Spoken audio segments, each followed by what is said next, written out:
రెండు తెలుగు రాష్ట్రాల నుంచే కాకుండా దేశంలోని ఇతర ప్రాంతాల నుంచి ఇతర రాష్ట్రాల నుంచి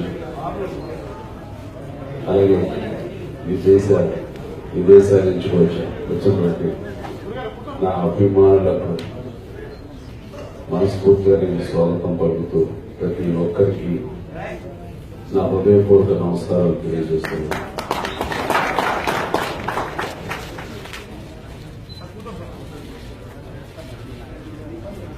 నిన్న మొన్నటిదాకా ఇంట్లో మా చిన్న బాబుకు సంబంధించి ఒక శుభకార్యం చేసిన తర్వాత పెళ్లి చేసిన తర్వాత ఆ ఆనందం మళ్ళీ తగ్గకుండా ఈ రోజున అభిమానుల సమక్షంలో ఈ రకంగా మాట్లాడటం, మిమ్మల్ని ఈ రకంగా కలవడం అనేది మరింత సంతోషంగా ఉంది. ఆ సంతోషం కొనసాగుతుంది.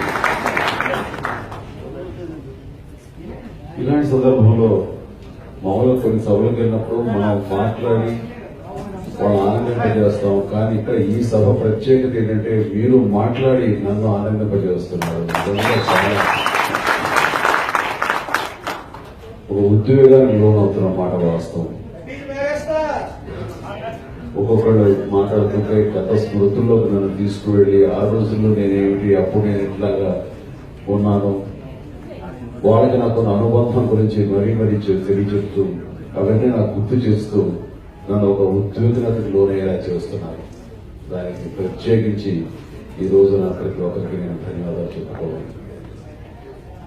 అంటే మీతో ఇలా కలిసి ఈ అనుబంధం ఆప్యాయత పంచుకున్న సందర్భంలో ఒకసారి అనిపిస్తుంది, ఎక్కడ పుట్టాము, ఎలా పెరిగాము, ఏ రకంగా ఎదిగాము, మీ అండదండలతోటి ఒక అవినాభావ సంబంధంతో పెనవేసుకుని ఈ రోజున ఈ స్థితికి రావడానికి ఇలాంటి సంఘటనలు జరుగుతూ, ఇలాంటి ఈవెంట్స్ జరుగుతూ ఎంత అదృష్టవంతుడువా, ఎంత అదృష్టవంతుడి ఆ భగవంతుడు మనకి ఇలాంటి జన్మించినందుకు సర్వదా రుణపడి ఉంటాను. ఇలాంటి అభిమానులు ఎప్పుడు కృతజ్ఞతతో ఉంటానో ఆ భగవంతుడికి దండం పెట్టుకుంటూనే ఉంటాను. నిజంగా ఒకసారి ఆశ్చర్యం వేస్తుంటుంది. కానీ మన సంకల్ప ఫలం, మనం యాక్టర్ కావాలి, అభిమానుల్ని మనం సంపాదించుకోవాలి, వారి అభిమానాన్ని ఆప్యాయతని మనం ఆస్వాదించాలి అని ఎప్పుడూ అనుకున్న నాకు అంతకంతగా ఎంత సంపాదించానో తెలియదు, కానీ అభిమానులు మాత్రం అందరికంటే ఎక్కువగా నేను సంపాదించుకున్నాను. అభిమాన ధనం నాకు చాలా ఉంది అని ఇలాంటి సందర్భంలో నాకు మళ్ళీ తెలిసొస్తుంటుంది. చాలా అదృష్టం ఉంటుంది. అంతేకాకుండా ఒక చిరంజీవితోనే కాకుండా చిరంజీవి కుటుంబ సభ్యులు ఎవరు ఎప్పుడు ముందుకు వచ్చినా సరే వారందరికీ వారి యొక్క ప్రేమ ఆప్యాయతను పంచుతూ వారిని ఆదరించి హక్కులు చేర్చుకునే లాంటి ప్రేమను కనబరుస్తుంది. అందరికీ నేను ఎప్పుడు సర్వదా రుణపడతాను. మా కుటుంబ సభ్యులు ఏం చేస్తున్నా, ఏమి మాట్లాడుతున్నా, ఏమి ఆలోచిస్తున్నా సరే అభిమానులు ఎలా రియాక్ట్ అవుతారు, అభిమానులు ఎలా స్పందిస్తారు, వాళ్ళు ఎలా దీన్ని తీసుకుంటారు, ఎలా రియాక్ట్ అవుతారు అన్నది ఎప్పుడు ఆలోచిస్తూనే ఉంటారు. కాకపోతే మొన్న చంద్రబాబు పుట్టినరోజు సందర్భంగా మీరందరూ కూడా ఒక అత్యద్భుతమైన కార్యక్రమం, మెగా బ్లడ్ క్యాంప్ చేయటం అన్నది నిజంగా మా కుటుంబ సభ్యులందరూ కూడా ఎంతో సంతోషాన్ని గురిచేసింది. కాకపోతే ఆ క్షణంలో మిమ్మల్ని డిసప్పాయింట్ చేసిన మాట వాస్తవం. ఎందుకంటే ఇంట్లో పెద్ద ఈవెంట్, 5 రోజుల ఈవెంట్ జరుగుతూ అందరూ బిజీగా ఉండబట్టి క్షణం కూడా బయటకు వచ్చే తీరిక లేకపోబట్టి ఆ రోజు 27వ తారీఖున చంద్రబాబు పుట్టినరోజున మీరు చేసుకున్న కార్యక్రమంలో ముఖ్యంగా ఒక క్యాంపు 2 క్యాంప్స్ కానీ అటెండ్ అయితే బాగుంటుంది అన్నా సరే కుదరని పక్షంలో మీరు పెద్ద హృదయంతో దాన్ని అర్థం చేసుకుని ఆ రకంగా క్షమించి మీరు మీ యొక్క కార్యక్రమాన్ని కొనసాగిస్తూ ఆ రకంగా మీ ప్రేమను చూపించడం అనేది మమ్మల్ని మీ పట్ల మరింత మేము రుణపడి ఉండేలాగా చేసింది. ఆ రకంగా ప్రతి ఒక్కరికి నా హృదయపూర్వక అభినందనలు, ధన్యవాదాలు తెలియజేస్తూ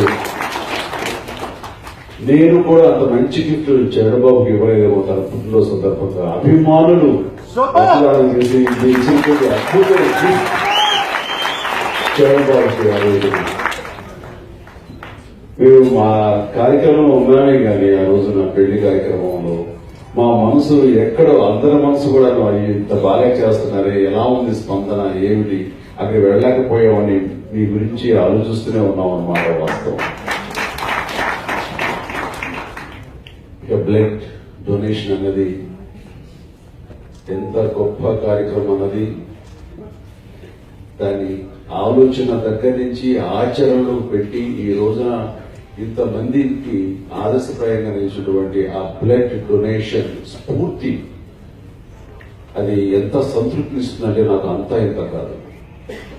అది ఎప్పుడో ఒక 20 ఏళ్ల క్రితం ఒక పత్రికలో ఒక మారుమూల ఒక కార్నర్లో ఒక వార్త చూసి చాలా స్పందన గురయ్యాను.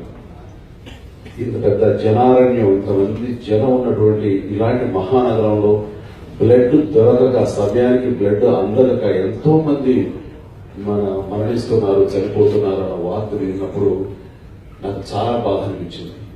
ఏంటిది, నాకైతే ఇంతమంది అభిమానులు ఉన్నారు, నాలాంటి వాడు పిలుపునిస్తే వాళ్ళందరూ ముందుకు వస్తారు ఖచ్చితంగా. నేను ఎందుకు ఈ విషయంలో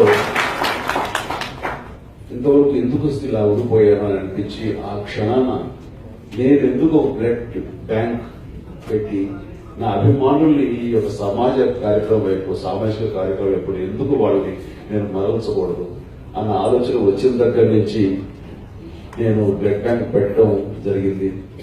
దానికి కొంతమంది డిసప్పాయింట్ చేశారు. చాలా మంది బ్లడ్ ఒకసారి ఇస్తారు, 2 సార్లు ఇచ్చిన తర్వాత వాళ్ళు ఇచ్చేసారన్న సంతృప్తితోటి మళ్ళీ ఇవ్వరు, ఆ తర్వాత ఇది ఆరంభ సులభం అవుతుంది అని చెప్పేసి. కానీ నా అభిమానం మీద నాకు అపారమైన నమ్మకం, విశ్వాసం. ఖచ్చితంగా వాళ్ళు పూనుకుంటే కనుక ఆరంభ సులభం కాదు ఇది, దాని అంతు చూస్తారు. ఎన్ని సంవత్సరాలు కాస్తారు అని నాకు అనిపించి మీ మీద నమ్మకంతో నేను ప్రారంభించింది. ఇదిగో ఈ రోజు వరకు కూడా ఇది నిరంతరంగా ఒక జీవనదిలాగా ఈ బ్లడ్ డొనేషన్ అనేది సాగుతూనే ఉన్నది. దానికి చాలా గర్వంగా ఉంటుంది. ఒక్కొక్కసారి ఇంటికి వెళ్ళినప్పుడు అన్ని దానాల్లోకి ఈ రక్తదానం అన్నది చాలా ఉత్తమమైనది అని నాకు తెలుసు. ఎందుకంటే అది అనుభవపూర్వకంగా ఆ తృప్తి నేను పొందుతూ ఉంటాను.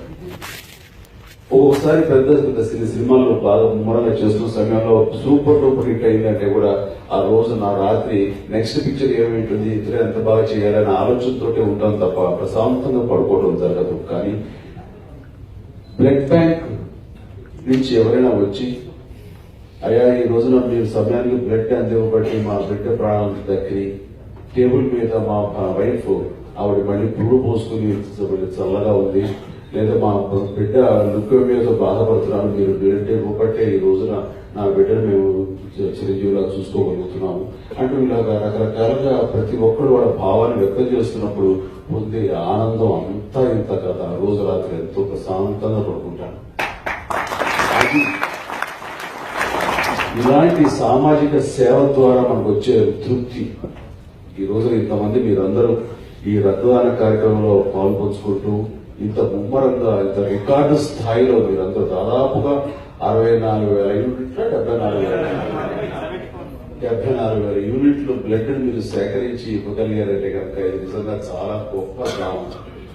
నా యొక్క అభిమానులుగా నేను మిమ్మల్ని అందరినీ చూస్తూ గర్విస్తున్నాను. అట్లాగే అసలు అభిమానులు అనే దానికి అర్థం మార్చేశారు మీరందరూ.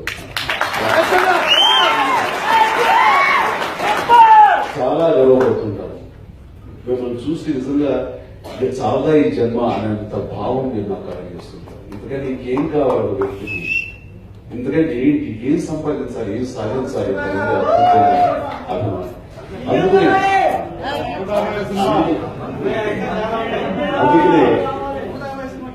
బిడ్డలు వచ్చేసారు, వాళ్ళు మీ ఆధారాభిమానాలతోటి ఒక మంచి స్థాయిలోకి వచ్చారు, వాళ్ళు సినిమాలు చేస్తున్నారు. ఇంకా మనం చెయ్యాలా చాలా అని అనుకుంటున్నా నన్ను సినిమా చెయ్యాలి అని మోటివేట్ చేసి ఆ రకంగా నాకు వాళ్ళ కోరిక ఉన్నప్పుడు మనం చేసే కోరిక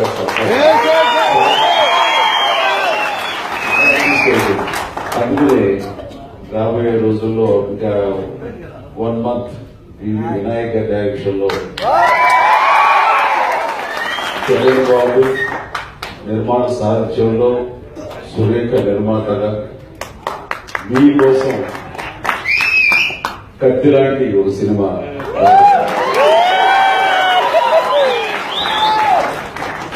ఇదేమి అఫీషియల్ గా కానీ అన్అఫీషియల్ గా చెప్తున్నాను. బహుశా సినిమా పేరు కూడా కత్తి లాంటి వాడు అని ఉండొచ్చు.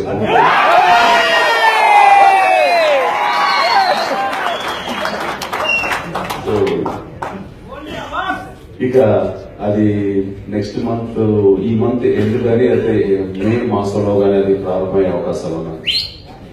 ఇక ప్రత్యేకించి ఈ రోజున ఇక్కడ ఈ ఫంక్షన్ పెట్టడానికి ఏంటంటే మొన్న మాకు చాలా అసంతృప్తి ఉంది. ఎక్కడ మనం వెళ్ళలేకపోయాం. ఏ బ్లడ్ క్యాంప్ అట్లీస్ట్ 1-2 చోట్ల మాత్రం వెళ్ళినా సరే చాలు, మిగతా అందరూ సంతృప్తి ఉంటారు. ఎక్కడే వెళ్ళలేని పరిస్థితులు ఉన్నాము.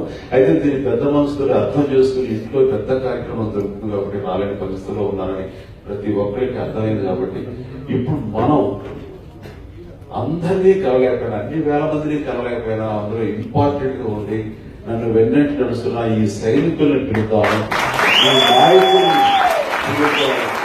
పిలిచి వాళ్ళతో కొంత సమయం మనం గడిపి ఆ రకంగా వారికి ఆతిథ్యం ఇచ్చి కృతజ్ఞతలు తెలియజెప్పుకుంటూ చేయాలని చెప్పేసి మేమందరం నిర్ణయించుకుని ఈ రోజున ఇక్కడ పెట్టాం. అది ఎక్కడైనా సరే అంత అందంగా ఉండదు. మనకు అందుబాటులో అందరికీ ఆనందంగా ఉండేలాగా మంచి ఆతిథ్యం మీరు స్వీకరించేలాగా ఉండాలంటే కనుక ఇక్కడ ఈ హోటల్ బాగుంటుందని చరణబాబు నిర్ణయించుకున్న తర్వాత నీ ఇష్టం, నీవు ఎలాగా నీ అభిమానాన్ని, నీ కృతజ్ఞత తెలియజేస్తూ చెప్పు.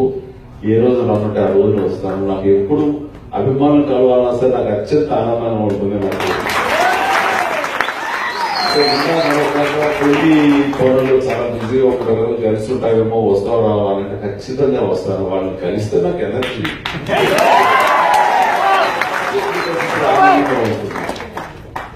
సో ఇక్కడ ప్రతి ఒక్కరు దాదాపు ఎన్నో సంవత్సరాలు బట్టి ప్రతి ఒక్కరిని కలుస్తూనే ఉన్నాను. అందరినీ దాదాపుగా పేరు పెట్టి అందరినీ పిలవగలిగినటువంటి పరిచయం నాకు.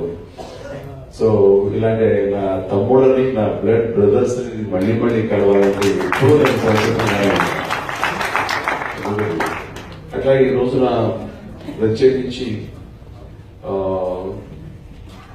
ఇది ఇది బ్లడ్ సంబంధించిన ఈ కార్యక్రమం ఎప్పుడు నిరాటంకంగా నిరంతరంగా ఒక సజావుగా సాగిపోతూనే ఉంది. కానీ దీన్ని మరింత పై లెవెల్ కి తీసుకెళ్ళాలి, మరొక అత్యున్నత లెవెల్ తీసుకెళ్ళాలి.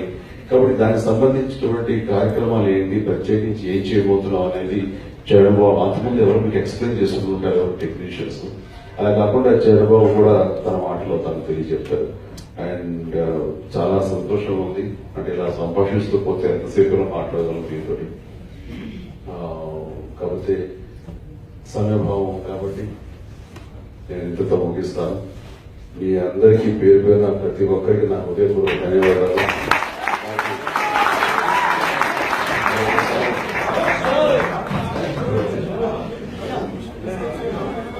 So thank you so much. So ఇలాంటి కలయిక, ఇలాంటి మీటింగ్స్ మనకి భవిష్యత్తులో మరెన్నో జరుగుతూ ఉండాలని, ఏ రకంగా మీరు మోటివేట్ అయ్యి ఈ యొక్క రక్తదాన కార్యక్రమాన్ని మీ సొంతం చేసుకుని, రక్తదానం అనేది ఆ ఆశయం మీ సొంతం చేసుకుని ఏ రకంగా మీరు ముందుకు తీసుకెళ్తున్నారో అదే స్థాయిలో అదే విధంగా దీన్ని మరింత నిర్మాణంగా మరింత ముందుకు మీరు తీసుకెళ్లాలని మనస్ఫూర్తిగా ఆశిస్తూ మనస్ఫూర్తిగా థ్యాంక్ యూ వెరీ మచ్. ధన్యవాదాలు.